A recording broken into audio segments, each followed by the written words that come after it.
Telegram CEO Pavel Durov, I think that's how the name's pronounced. This dude is in some seriously hot water in France right now. So Pavel Durov, however you pronounce his name, is the guy who brought us Telegram, aka the app you use to keep, your memes, your forex secrets, and whatever underworld information or messages you may have. So that same dude has been hit with an indictment in France. And when I say indictment, I don't mean like a speeding ticket or whatever Donald Trump got indicted of. We're talking about accusations of enabling illegal transactions. Like running an underground black market, but with better encryption. The charges are hefty, and they could mean some serious jail time if things go south. So just to add some more spice into the mix, Telegram is known for its focus on privacy and security, which has made it both a haven for freedom of speech, as well as a playground for those that aren't on the right side of the law, if you know what I mean. It's like the one dude that's throwing a party down the street, and the neighbors keep calling the cops on them. One of the big charges against Durov is that Telegram has been, shall we say, less cooperative with law enforcement. Think about, rolling up to someone, or the cops rolling up to someone's house, and they open the door and immediately start blasting "fuck the police" and slamming the door in their face. That's basically what they've been doing. So French prosecutors are not impressed with how Telegram has been handling these things. They claim that when they asked Telegram to help with investigations into crimes like drug trafficking and exploitation, they kind of got ghosted harder than your last Tinder date. This has led to serious questions about where the line should be drawn between protecting user privacy and ensuring public safety. It's the age-old dilemma. Do you let the superhero go rogue, or do you call in the government to keep things in track? Except in this case, the superhero is a messaging app, and the stakes are a bit higher than Gotham City. The other issue is cryptology. And no, I'm not talking about a Harry Potter class up in Hogwarts, although that might be a little bit easier to understand. So in France, companies that provide encryption services are supposed to fill out some form of paperwork, just to let the government know what magic they're working with. Apparently, Durov didn't send in his quote-unquote spells to the French Ministry of Magic.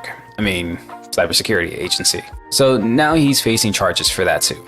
The legal jargon here is pretty dense, but in simpler terms, Telegram is being accused of offering some serious encryption tools without telling the French authorities what exactly they were up to. It's like bringing a lightsaber to a medieval sword fight and not letting anyone know you've got the Force on your side. Now, talking about some of the consequences that Durov may face. Durov has been hit with a bail requirement of 5 million euros. I believe it was 5 million. 5 million euros. So imagine how many baguettes, Bugattis that could buy. Probably not a Bugatti, but think of all the croissants. Yeah, the French are gonna probably hate me. It's a good thing I don't really have that much French audience members listening. It is what it is.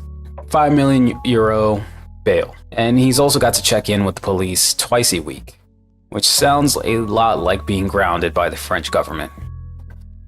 Oh, and by the way, he's not allowed to leave France either. So his summer holiday plans, they're probably canceled. Unless he's got a thing for courtrooms. This isn't just a slap on the wrist. It's more like a giant croissant to the face. If Durov is found guilty, he could be looking at 10 years in prison, which could definitely put a damper on his billionaire lifestyle.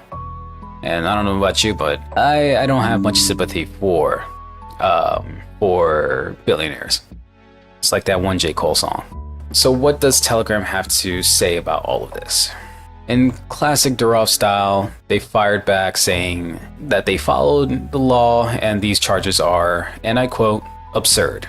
That's one word they used. It's like claiming your dog ate your homework, but your homework is a bunch of encrypted messages.